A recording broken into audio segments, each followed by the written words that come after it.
Ok? Então, bom dia. Bom dia aos estados todos. Hoje é o nosso último dia de aulas, né?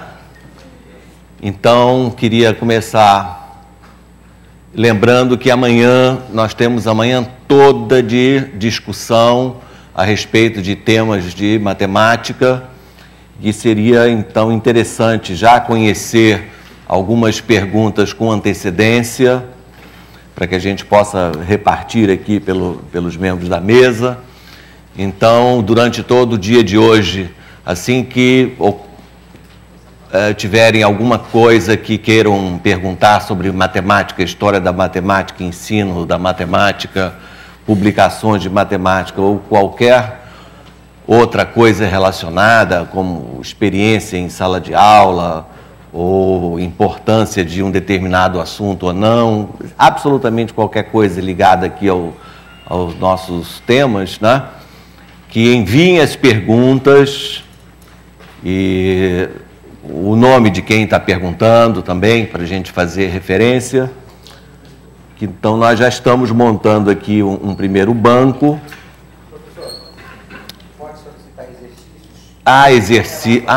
Ótimo. Exercícios que foram, que você não conseguiu fazer ou tem curiosidade de saber uma solução melhor. Enfim, é só, no caso do Rio de Janeiro, escreva, larga aqui em cima da mesa. Para os demais estados, eles têm o Beauclerc, que ali está recebendo e colecionando todos eles também.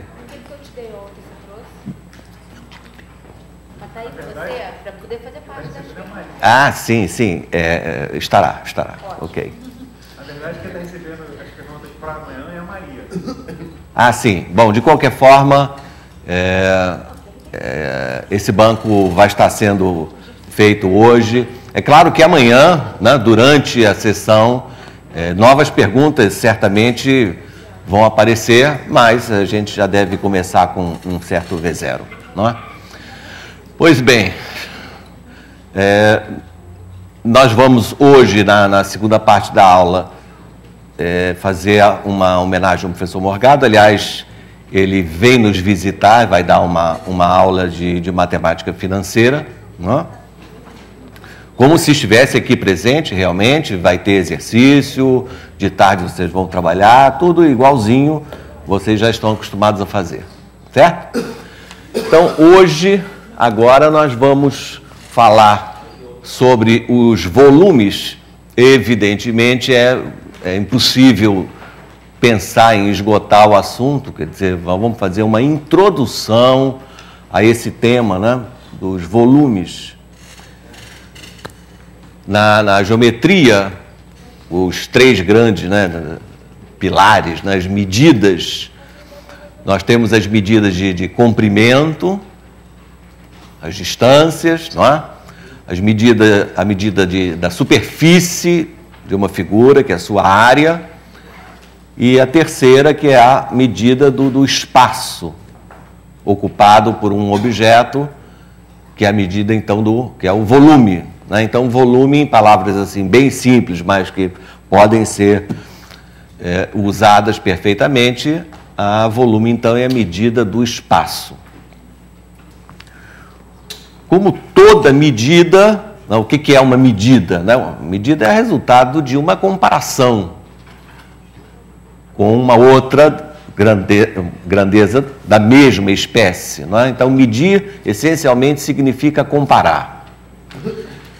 Cada vez, então, que eu preciso medir alguma coisa, eu tenho que, antes, estabelecer alguma coisa para ser tomada como unidade, ou seja, somente conhecendo aquilo que é igual a 1 é que eu posso entender o que seja 2. É como se eu dissesse para você que o dinheiro que eu tenho atualmente no meu bolso é 5. Ninguém sabe exatamente, não tem ideia de quanto eu tenho aqui hoje. Pode ser, sim, claro, pode ser R$5, ou pode ser 5 milhões de dólares, não é? Enfim, Eu não sei. Cada um lida com a sua unidade de preferência. Então é isso, é necessário sempre, né, você estabelecer a sua unidade. O estabelecimento da unidade é inteiramente arbitrário. Então, por exemplo, eu quero medir a área aqui do quadro que está atrás de mim, né? Então, antes de pensar em qualquer tipo de fórmula, então eu vou pensar em que unidade eu quero fazer essa medida. Então, por exemplo, eu posso adotar como unidade uma folha de papel. Esta folha de papel. E, então, medir a superfície do quadro significa, né, em princípio, cobrir o meu quadro com esta unidade, e o número resultante, né, significa a área do quadro nesta unidade. Se eu achar que essa unidade está grande demais, eu quero algo mais fino, eu posso, digamos, adotar como unidade a superfície do apagador e, então, cobrir todo o meu quadro com o apagador. Daqui a alguns dias, então, eu vou chegar à conclusão que essa área mede 50.830 apagadores. E assim por diante, não é? Então, para a medida do volume, exatamente a mesma coisa. E por uma questão de ser prático, nós adotamos como unidade de volume um cubinho, né, cujas arestas têm comprimento igual a 1. O quê? Simplesmente 1. Então, se a aresta daquele cubinho for de 1 centímetro, aquele espaço ocupado pelo cubinho chamar-se-á centímetro cúbico, né? Cubo, esse nome cubo, vem exatamente da figura ser um cubinho, nossa unidade. For um metro cúbico, quilômetro cúbico, enfim, qualquer coisa, né? Então, uma vez estabelecida a unidade, a primeiríssima coisa é estabelecer o volume do bloco retangular.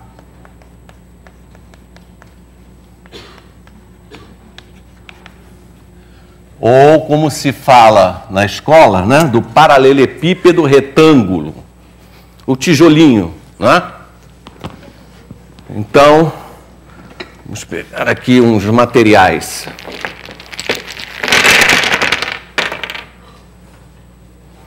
Viu, John? Tá vendo? Já começou a aparecer coisa aqui.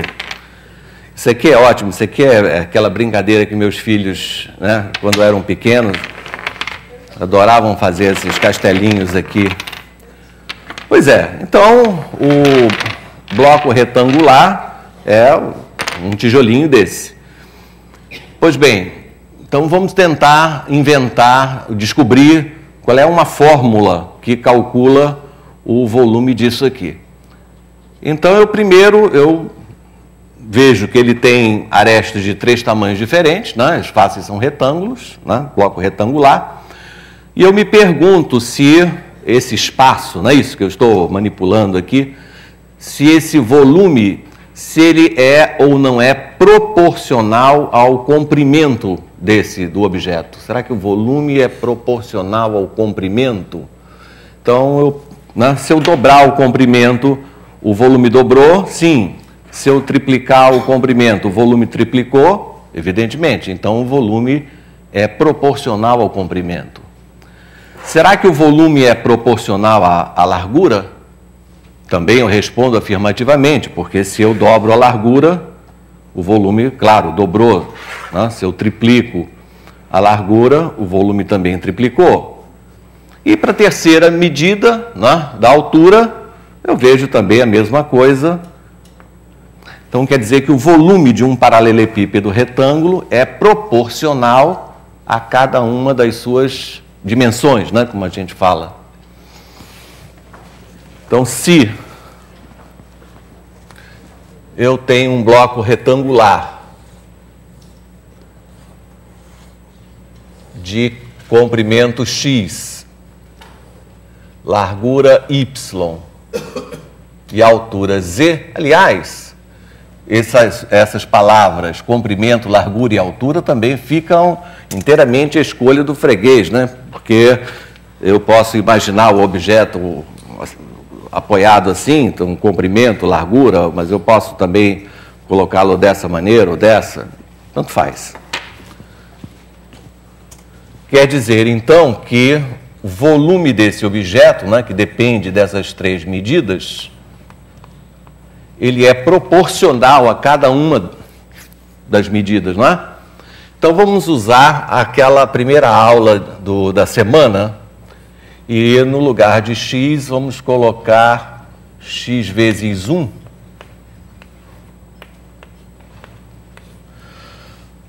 Então, se o volume é mantendo y e z constantes, né, como você viu ali no meu tijolinho, se o volume é proporcional a x, então isso é igual a x vezes o volume de 1yz. E procedendo da mesma maneira para as outras, xy vezes o volume 1z. E como o volume também é proporcional a z, isso dá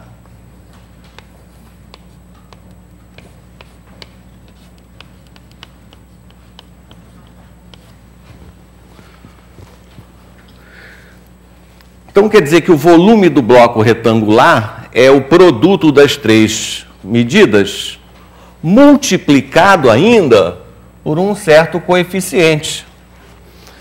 O que é isso? Isso é o volume de um bloco retangular cujas três medidas são iguais a 1. O que apareceu ali? É esse indivíduo aqui. Tá? Então, como eu já tinha combinado com vocês que isso daqui vale 1, então o volume de um bloco retangular é, nesta unidade,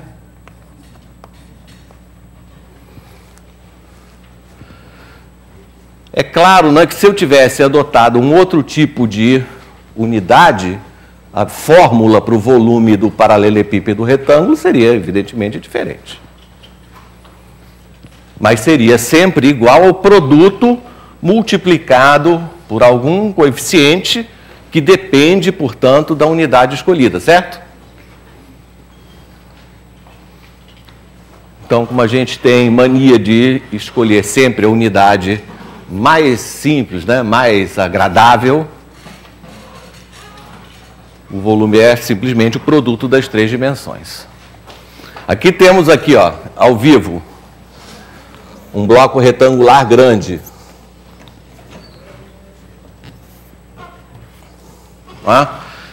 Então, eu só faço as três medidas, multiplico, então eu tenho o volume de papel aqui desse bloco retangular. Muito bem.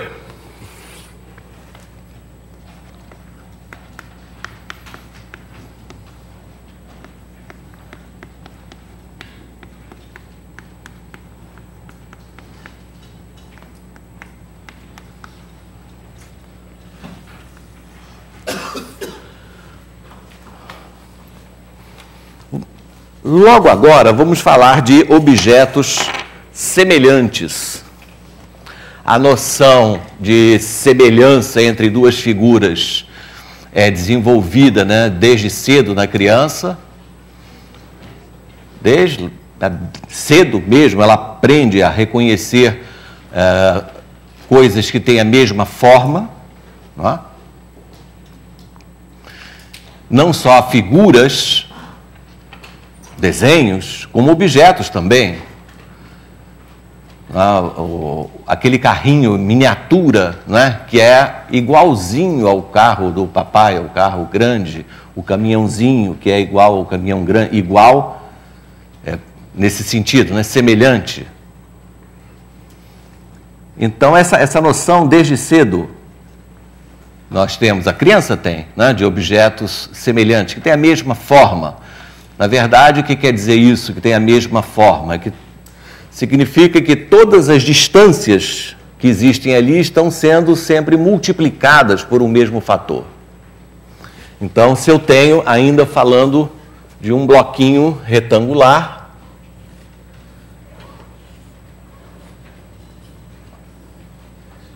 de medidas x, y e z, obter um bloquinho semelhante significa multiplicar essas medidas por um mesmo fator.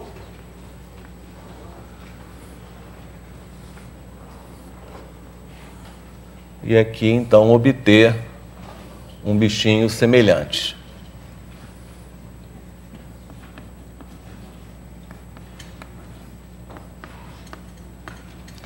Então, nós dizemos que esse K que apareceu aqui se chama fator de ampliação, né? Ou razão de semelhança. Razão de semelhança, né? Então, eu pego duas medidas correspondentes, homólogas, né?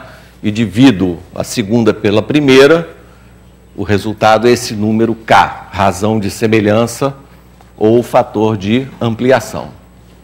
E a minha pergunta é se este volume aqui é V e este volume aqui é, digamos, V', que relação existe entre V e V'? É facílimo ver isso, não é? O volume do bloco pequeno é o produto, o volume lá também é o produto,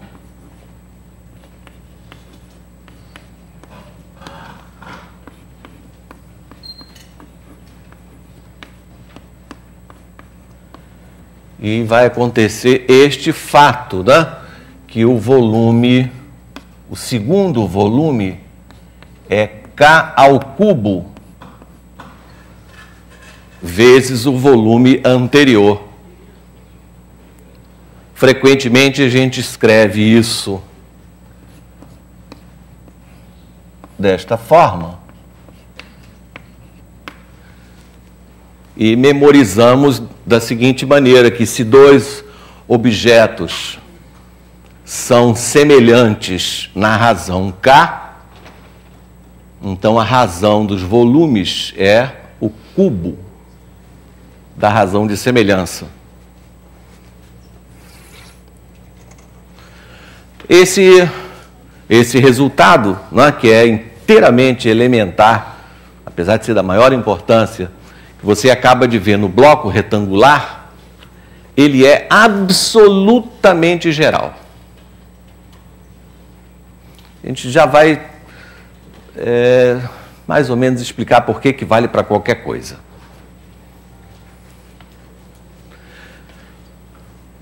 Para eu justificar, não vou fazer isso exatamente agora, mas para eu justificar por que esse resultado é completamente geral, é preciso de alguma coisa a mais, que é a definição geral de volume. Não? O que é volume de um objeto qualquer. Por enquanto eu sei que para um bloco retangular funciona assim. Bem, vamos dar um exemplo prático disso que a gente acaba de falar.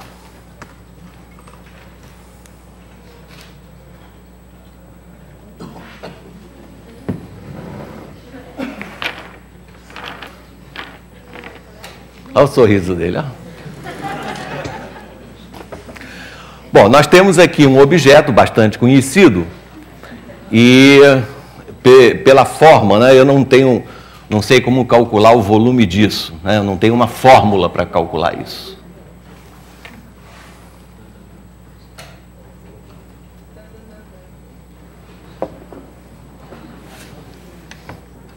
Muito bem, nós temos aqui dois objetos semelhantes. Não é? Eles são bastante semelhantes mesmo. Fiquei assim, até intrigado, porque quando a gente fala numa miniatura de uma garrafa, não é só uma coisa pequenininha, não. Elas são semelhantes mesmo. Ou, não sei exatamente, mas muito aproximadamente semelhantes. Então eu vou te dizer o seguinte. Esses são os mesmos da última vez ou aqueles já? Aqueles já foram tomados há muito tempo. régua. Essas medidas... Cara, onde é que estão? Essas medidas são... Então, exemplo que você está vendo aí. A altura da garrafa grande é 31,5 e da pequena 12.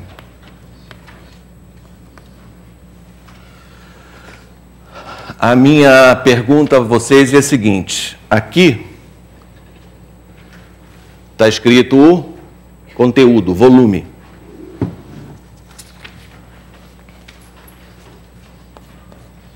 (900 ml). Pergunta é, qual é o volume da garrafinha? Então tem aqui dentro. Ou seja, essa dose aqui é de quanto?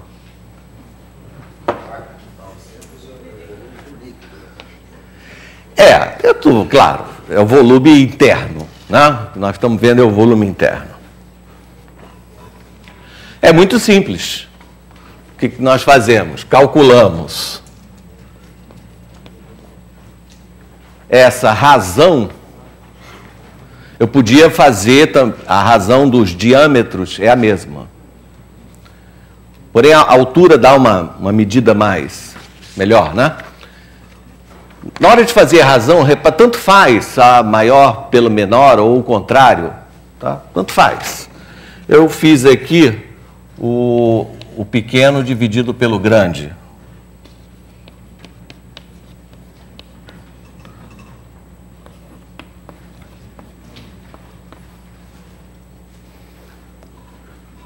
Isso quer dizer que se eu dividir o volume pequeno pelo volume grande, isso daqui vai dar a razão de semelhança ao cubo. Quer dizer que o volume pequeno é igual ao volume grande, que é 900, multiplicado por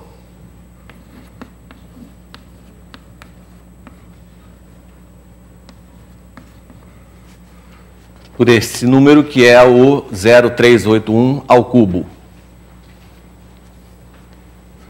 Essa conta vai dar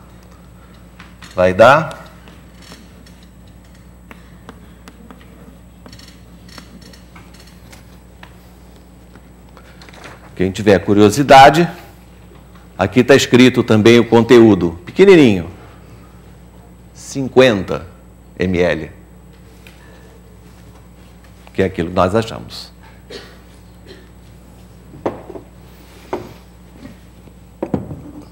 Não é? Então, esse resultado, ele é poderosíssimo, porque ele permite comparar. Não é? Você conhece alguma coisa a respeito de um objeto, então você sabe exatamente o que acontece com os objetos todos que são semelhantes. Se você multiplica, então, todas as medidas de um objeto por 2, se multiplicar por 2, o que acontece com o volume? Fica multiplicado por 8. Você sabe que isso, inclusive, é muito... acontece muito próximo, até com gente.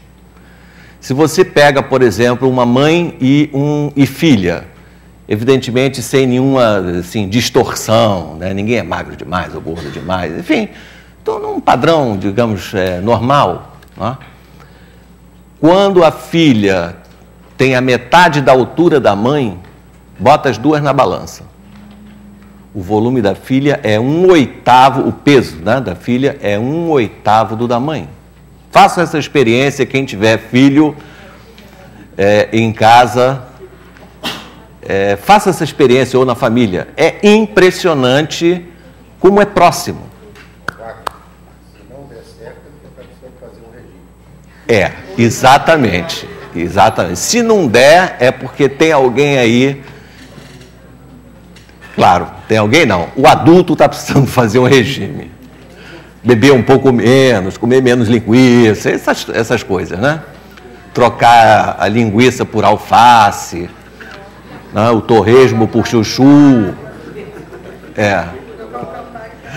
Ah, sim, trocar o Campari por água mineral sem gás. Não, com gás.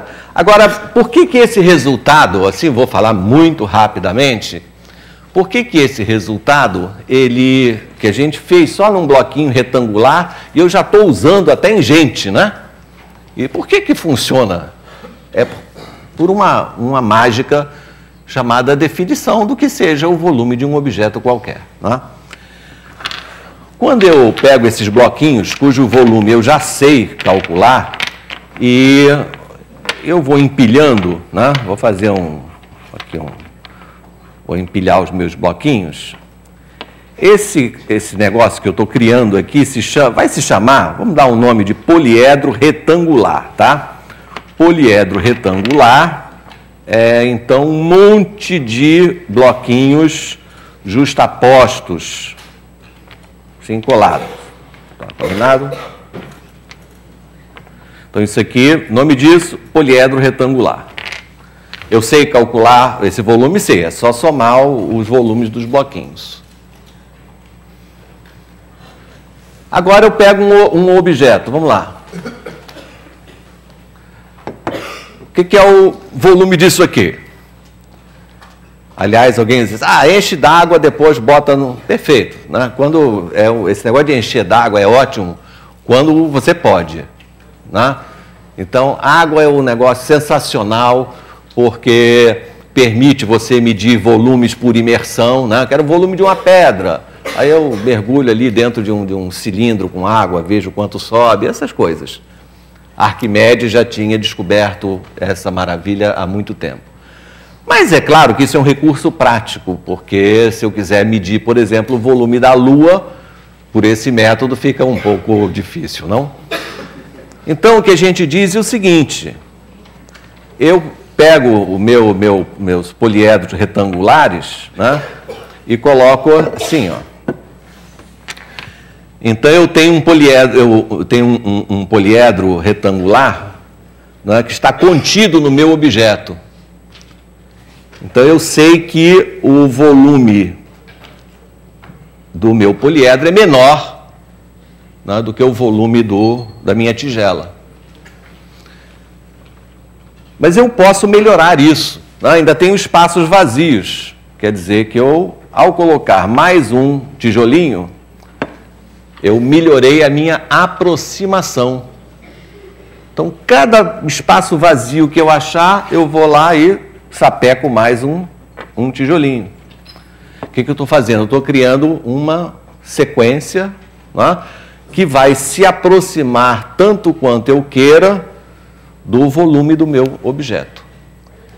Então, o volume de um objeto é um número real, né, cujas aproximações por falta, né, são os volumes dos poliedros retangulares contidos nele.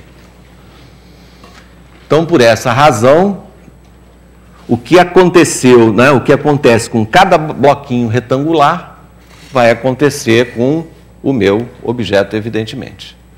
Então, é por causa dessa definição singela é que essa propriedade vale para qualquer coisa.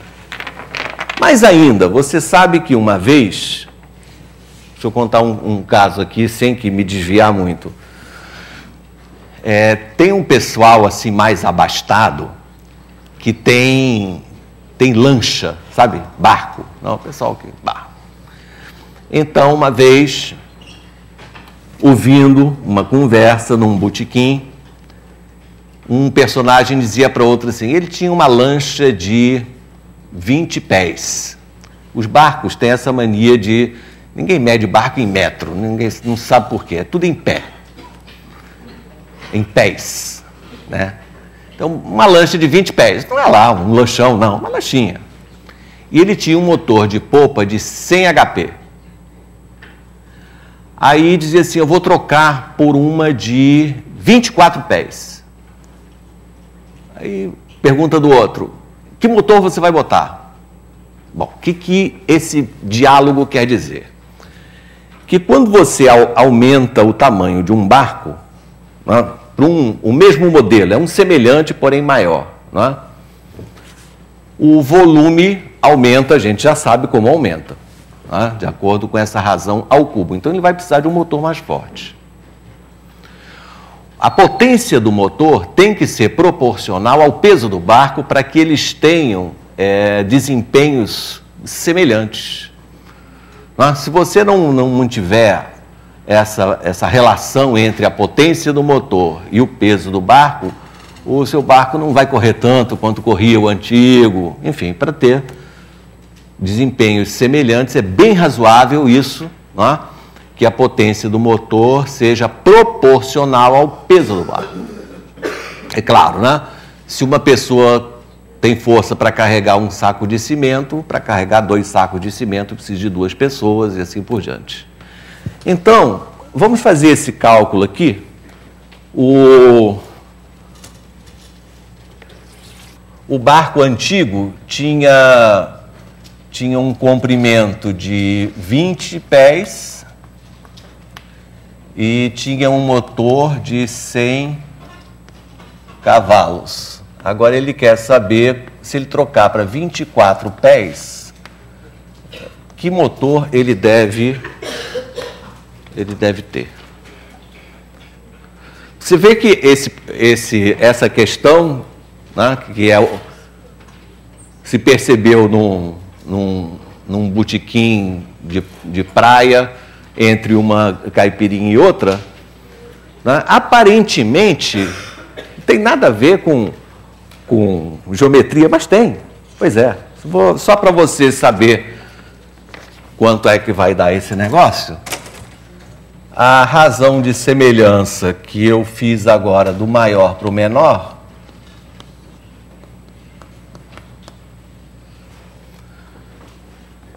vai dar ao cubo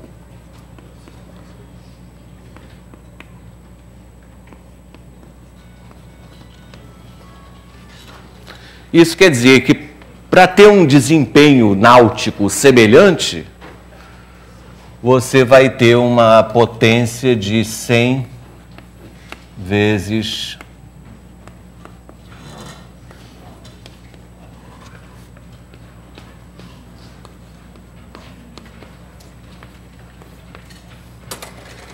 precisa aumentar de 100 para 173, né? Quase dobrar, então, a potência.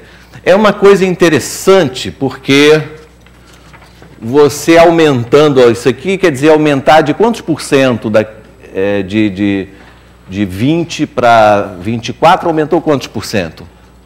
20%, né? Então, para aumentar o seu barco só em 20%, você precisa aumentar a potência em 73%. Isso vale não só para barco, não, para navio, enfim, para qualquer ou dois objetos ligeiramente semelhantes em que você necessita de um desempenho também semelhante. Muito bem, então isso está resolvido. Para continuar, nós temos uma dificuldade aqui.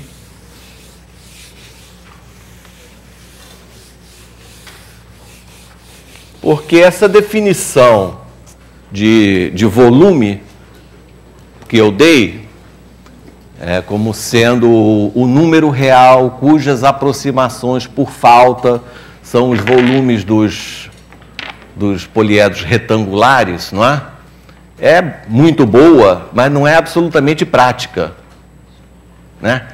Então a gente tem que andar um pouquinho mais. E surgiu, no século XVII, um padre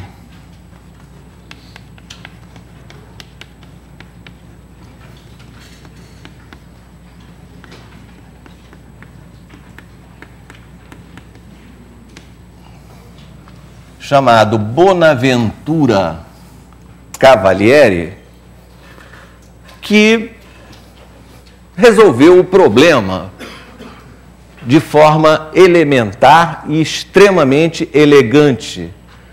Vamos, não precisa baixar não, acho que vai dar só diminuir um pouquinho a luz. Vamos conhecer esse indivíduo sobre o qual vou falar um pouquinho. Esse cara aí, bonito ele, né? É um galã? É, Bonaventura Cavalieri, olha lá. Obstinado, né? Ele sacou uma coisa e publicou. Deixa eu mostrar agora. Diminui um pouquinho essa luz aí, gente. Para a gente poder ver. Agora deixa eu mostrar o livro que ele publicou. Agora baixa. Isso. Pronto. Isso aí é uma página do original, tá certo? O que ele está falando aí, que você não vai entender esse texto aí, primeiro porque está em latim, que é uma língua que aqui nessa sala só tem uma pessoa que fala, lê e escreve latim. Existe. E está sentado aqui na minha frente. O professor Zé Paulo Carneiro, entre as dezenas de línguas que ele fala, uma delas é o latim. Sim. Ele aqui, tá vendo? Isso aqui é uma superfície, é uma figura plana. E aqui ao lado, uma outra figura plana. Então ele descobriu uma maneira de comparar duas figuras, a área de duas figuras planas. Então ele sacou o seguinte, aqui, não sei se dá para ver, existe um segmento, né? PR, tá vendo um segmento PR aqui, mais ou menos? Na mesma altura, existe um outro segmento lá, NB, tá vendo? NB. Então ele disse, se na mesma altura, os dois segmentos que cortam as figuras, se eles tiverem o mesmo tamanho, se isso acontecer sempre na mesma altura, aqui embaixo, o segmento HI e lá o segmento LD. Se forem iguais, ele conclui que as duas figuras têm mesma área. Incrível isso, né? Porque ele pensou, não sei se foi exatamente, mas na minha cabeça é como se fosse assim, palitinhos, né? Então, essa área daqui, ele pensou fazendo assim uma arrumação de palitinhos, né? Cada um do seu comprimento, e aí deslizando esses palitinhos um sobre o outro, ele criou uma outra figura, até com essa vertical aqui, tá certo? Então ele alinhou todas as extremidades dos palitinhos e então tem essa curva. Agora esse lado aqui é reto, verdade? Então, é claro que os palitinhos são os mesmos, apenas foram ligeiramente deslocados, então a área de um lado tem que ser igual à área do outro. Pô, brilhante isso, não é não? Isso aconteceu ainda antes, um pouco antes da invenção do cálculo. Mas você já está vendo que o cálculo já está quase chegando aí, né? Quer dizer, a ideia já está chegando. Pois bem, continuando o livro, eu só tenho essa página aqui, vamos lá, agora no quadro aqui.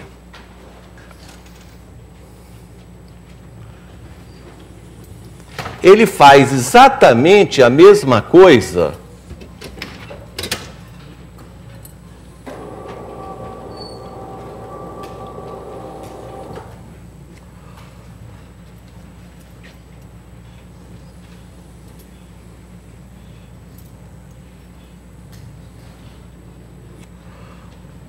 com volumes. Você imagina, então, o seguinte, isso aqui são dois objetos quaisquer. Eles estão em cima da mesa e têm mesma altura, combinado? Portanto, eu vou pensar uma coisinha assim. Nesta altura X, eu tenho uma seção cuja área, vou chamar A índice X, é a área que ocorre na altura X. Na outra figura, no outro objeto, eu tenho também a seção por este plano.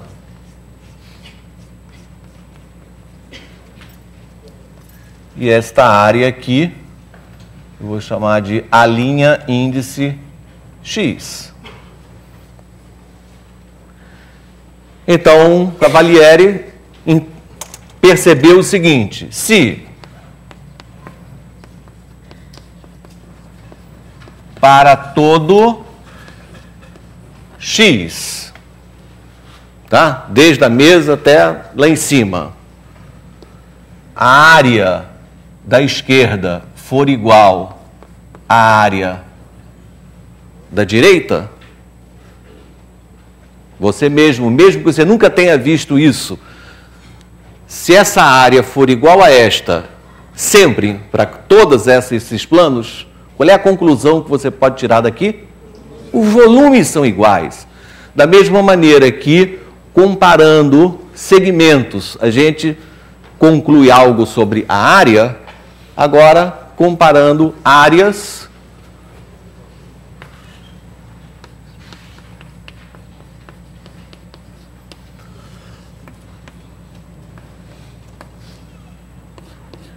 eu tiro uma conclusão a respeito dos volumes. Isso é uma ideia simples, né? Mas ela é magnífica. É uma coisa, é uma preciosidade realmente do raciocínio humano. Imaginar, então, os objetos fatiados. É como se aquela figura da esquerda fosse, digamos, um presunto, e a da direita, não sei bem o que, um pernil.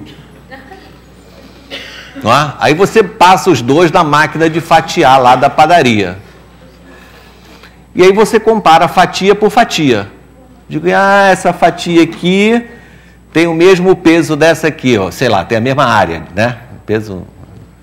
Se isso acontecer para todas as fatias, pronto, então essas figuras são iguais, né? São a mesma. Então, pensar dessa maneira, antes de qualquer tipo de fórmula, é muito bacana.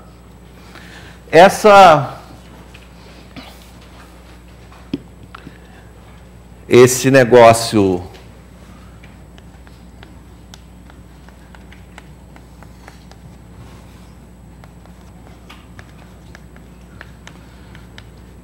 não sabe o que é prisma, né? No bloco retangular, quando a gente tem um produto x, y e z, se eu juntar as duas primeiras letras, x vezes y, isso dá a área, né, da base, e a terceira a gente pode chamar de altura. Então,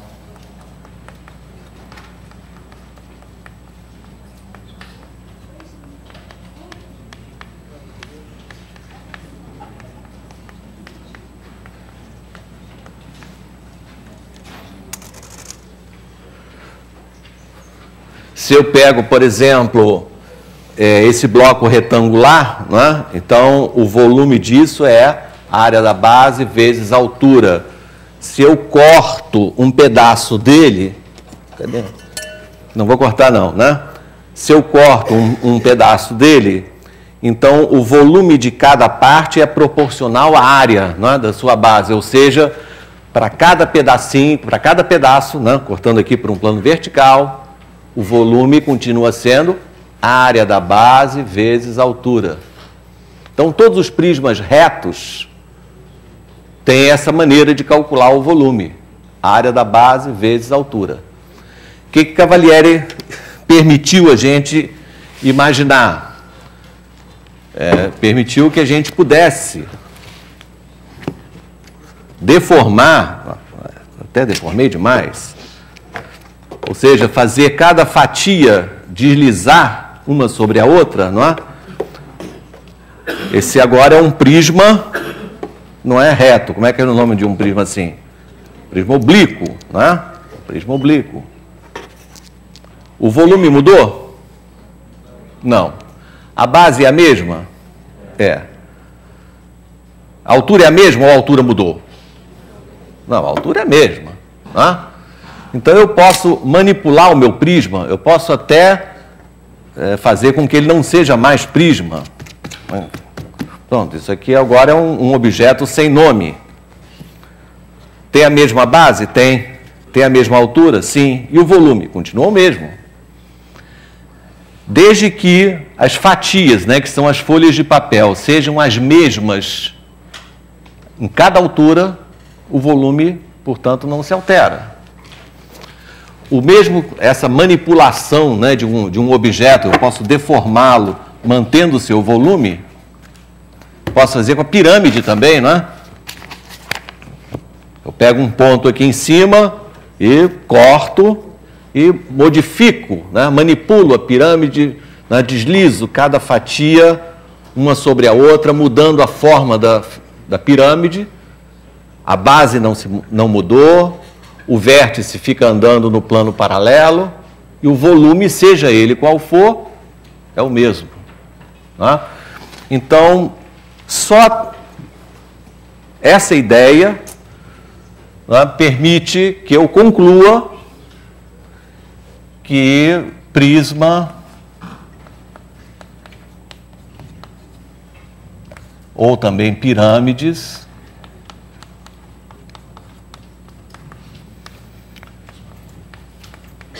de mesma base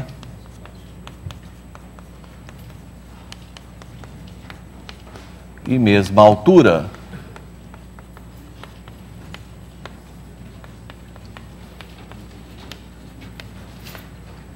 tem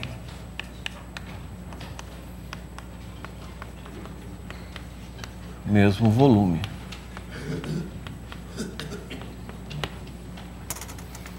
Então, assim, imaginar os objetos assim, fatiados produz conclusões muito interessantes. Né? A gente percebe exatamente de que maneira eu posso manipular o objeto mantendo intacto o seu volume. Pois bem, então, vamos fazer um resumo. Eu conheço o volume do bloco retangular, eu sei lidar com objetos semelhantes, eu conheço o volume do prisma, eu sei que prisma reto ou prisma oblíquo tanto faz, que o volume é o mesmo, que a área da base vezes a altura. E o próximo passo difícil é entender o volume da pirâmide. Né? Como, o que é a pirâmide e o prisma, que relação os dois têm. Por exemplo, se eu tiver um prisma e uma pirâmide com a mesma base e a mesma altura, qual é a relação entre os volumes?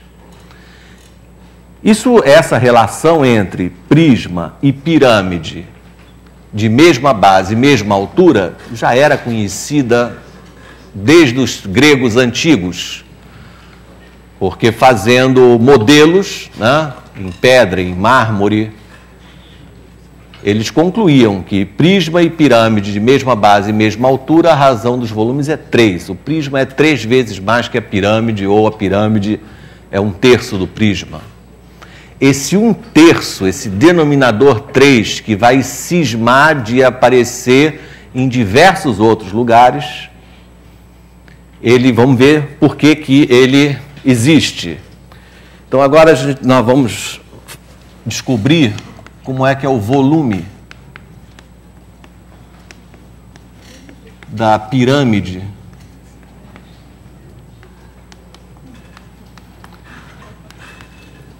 triangular.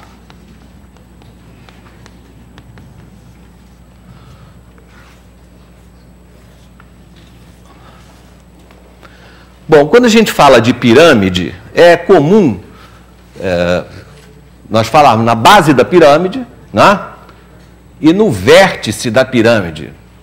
Bom, a pirâmide tem um bando de vértices, mas quando a gente fala o vértice, né, tem um que é mais importante, que é aquele bichinho que fica em cima ali, né, o oposto, a base. O vértice da pirâmide é aquele cara lá.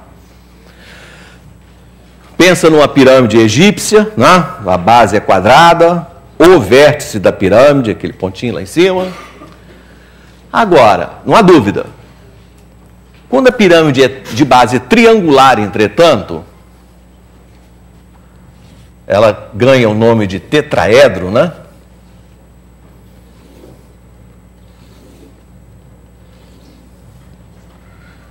Nesse caso, qualquer uma das três faces pode ser chamada de base. Né? Se eu cismar que a base é o triângulo ABC, então a altura é a distância do último vértice a esse plano. Se eu cismar que a base é o triângulo DBC, então a altura, né, é a distância do quarto vértice ao plano dessa base. Tanto faz, correto? Então eu vou criar uma notação que vai facilitar a nossa vida. Quando eu escrevo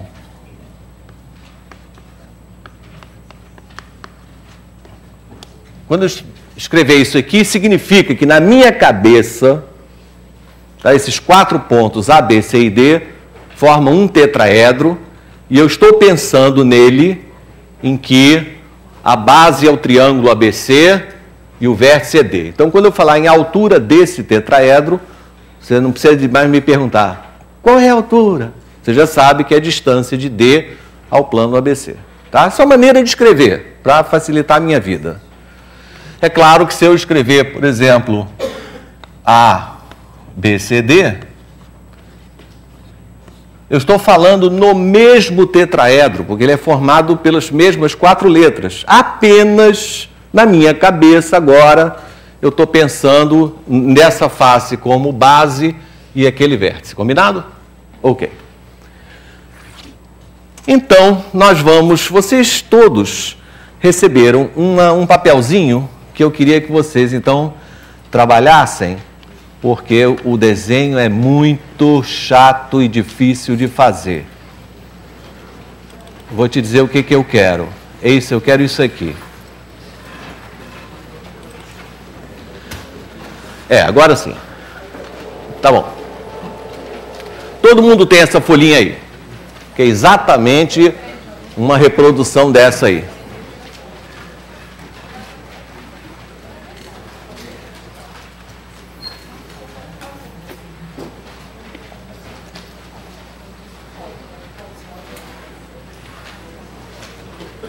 Show?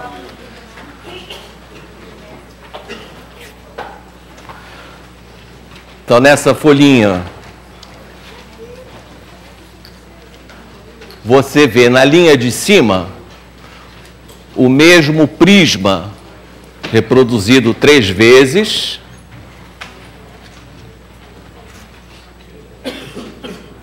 No caso do prisma, mesmo ele tem base triangular. Não há dúvida o que é base no prisma, né?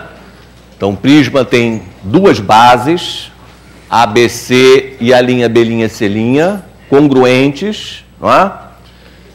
E tem as arestas laterais, A', B' e C', paralelas e de mesmo tamanho. Não é?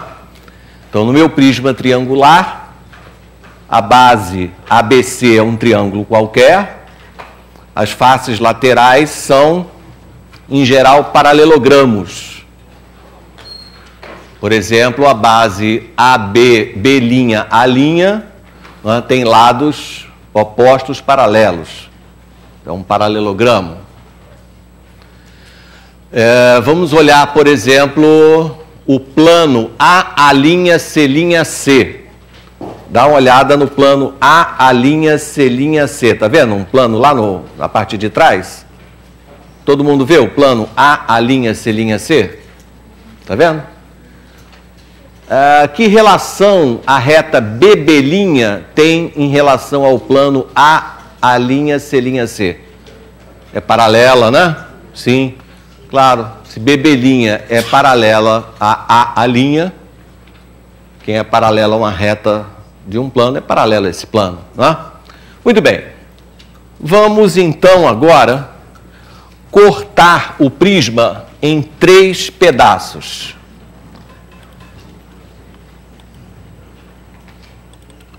Ok. Então você, com a sua canetinha vermelha, não tem vermelha, serve rosa, roxa. De qualquer maneira, eu pedi para fazer as linhas bem fininhas para você poder, então, reforçar e destacar esses 3 objetos.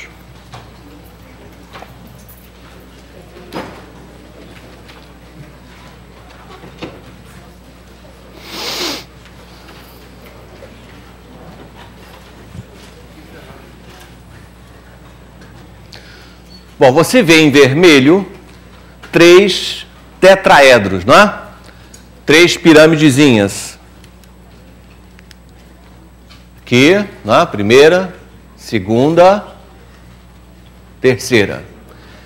Eu preciso que vocês demandem um tempinho para se convencer que essas 3 partes se encaixam e formam o prisma inteiro. Às vezes não é fácil perceber isso de primeira, mas é necessário, vou te dar um tempinho para ficar olhando até você se convencer que os 3 pedaços se encaixam e formam o prisma inteiro. Peça ajuda ao colega do lado. Sugestão é olhar para a figura do meio. Isso. A sugestão é olhar para a figura do meio. É a mais difícil de ver, mas se você fixar a sua atenção na figura do meio, você vê que a primeira encaixa exatamente nessa região aqui atrás. Viu? E essa terceira, nesse espaço aqui da frente. Conseguiu mentalmente?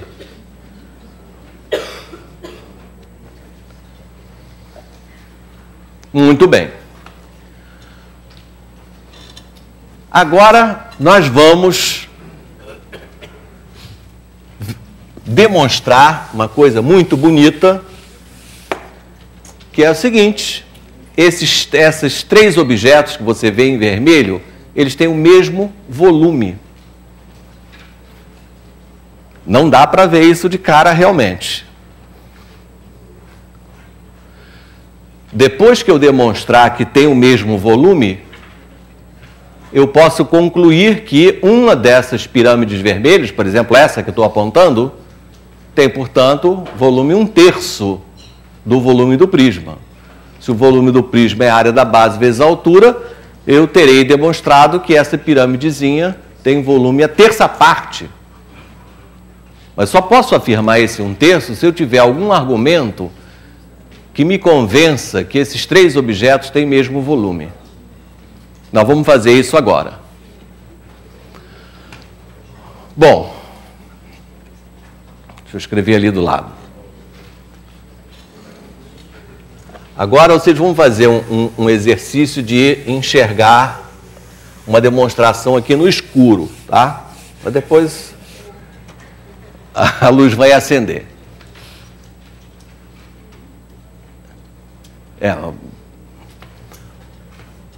O primeiro objeto, eu vou pensar nele assim, ó. A, tracinho, A linha, B linha, C linha.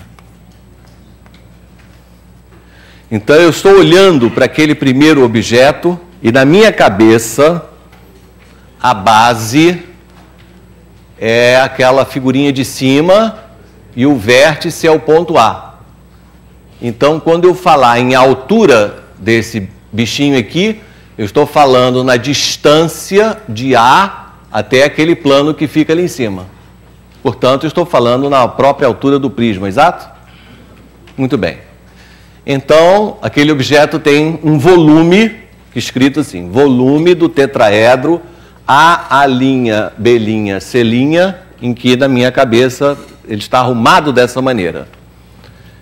Eu vou então dizer que esse volume é igual ao volume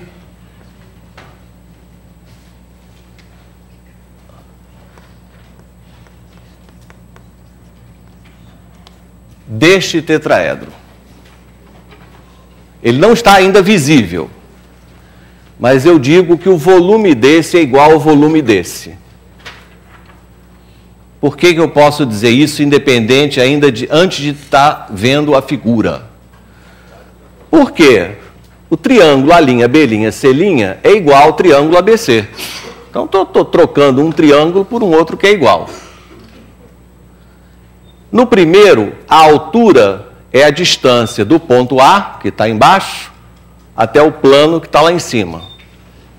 No segundo, a altura é a distância do ponto A', que está em cima, até o plano que está embaixo. Então, tem a mesma.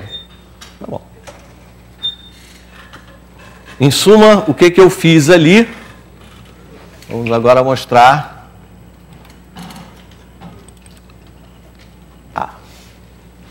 Pronto. Eu queria que diminuísse um pouco a luz aqui para a gente poder ver melhor as figuras de baixo.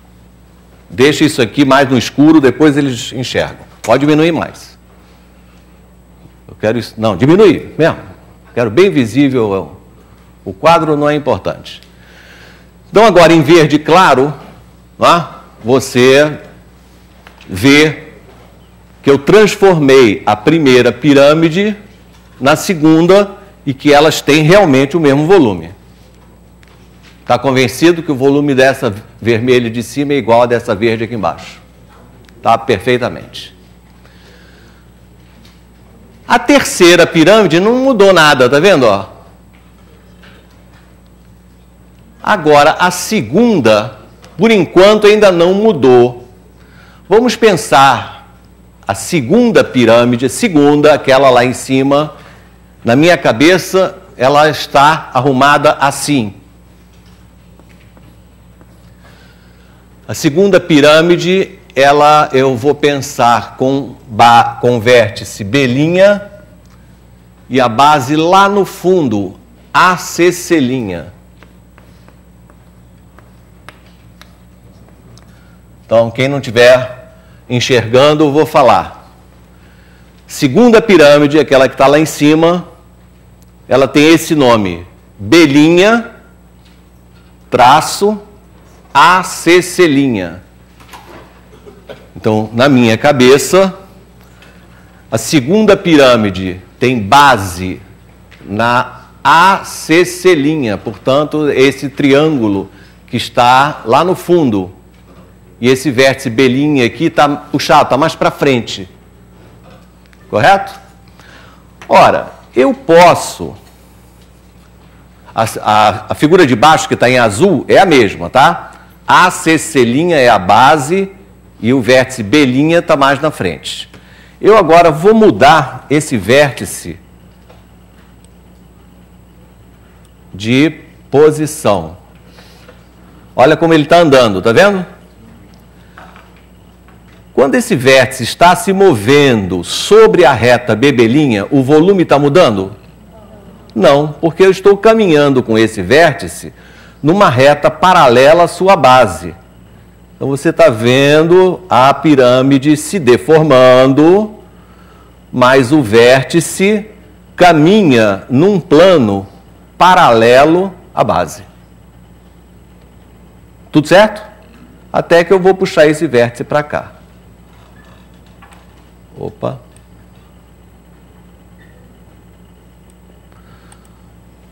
O volume não mudou. Esse tetraedro azul, agora eu vou pensar nele assim. Ele é o volume. Agora o vértice para mim é C' e a base é ABC.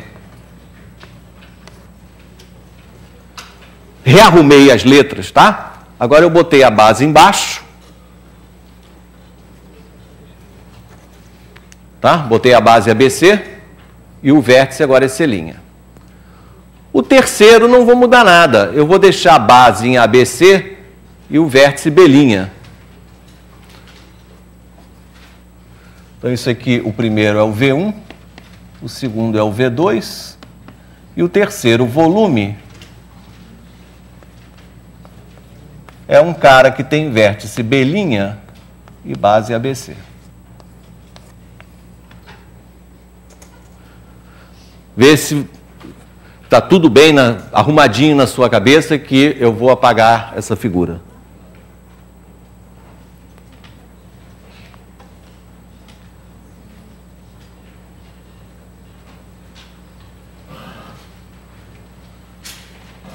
Sim?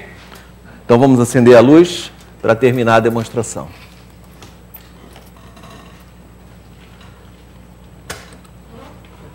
Pode.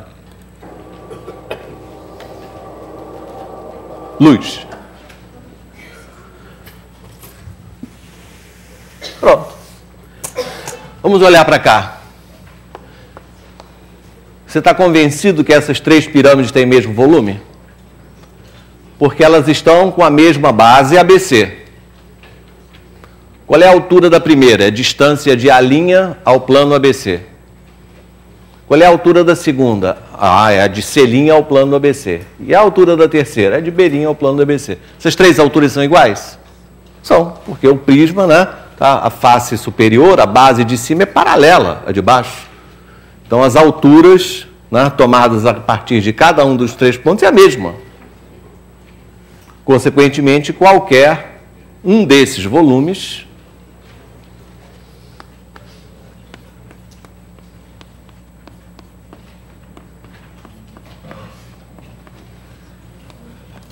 é 1/3 do volume do prisma.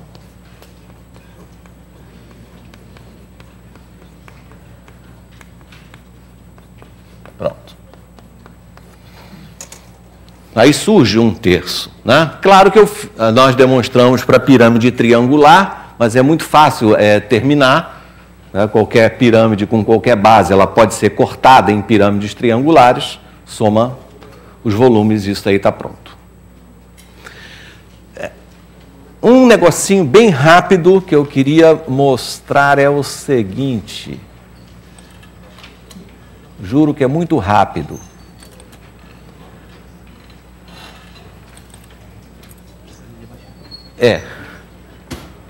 Olha só esse prisma aqui, gente.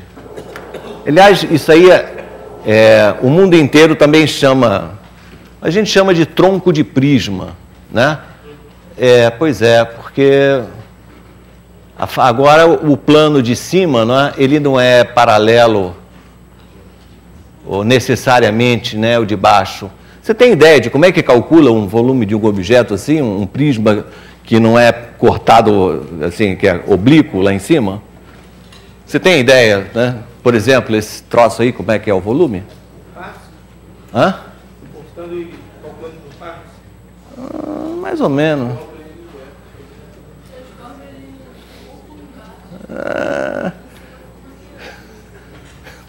Está escrito aqui, ó.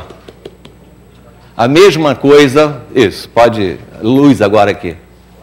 Se eu fizesse com esse objeto as mesmas transformações anteriores, então o volume disso aí é a soma desses três. Só que agora os três não são iguais, não. Né? Então, a base é a mesma? E as alturas? Bom, as alturas, que são essas distâncias, são diferentes. Então, quando você somar os três, o volume desse objeto, né, vai ser o quê? 1/3, vou chamar de S a área do triângulo ABC, né, vezes a altura a partir de A, chamar, mais 1/3 a área do triângulo ABC, a altura a partir de B, mais 1/3 a altura a partir de C. Então, esse objeto, né, chamado tronco de prisma, volume disso, não precisa fazer de novo. Se você já fez uma vez, está feito. É só usar agora. No prisma, esses três objetos têm mesmo volume, daí esse 1/3. No tronco de prisma, as alturas não são iguais. Então, você usa cada uma delas e soma as três partes. O que te vai dar isso aqui?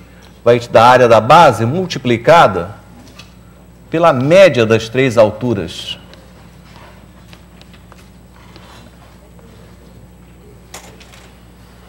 Quando as 3 alturas são iguais, da área da base vezes a altura, que é o prisma. Se as 3 alturas forem diferentes, tira a média. Quando você tira a média das alturas, você sabe o que você está calculando?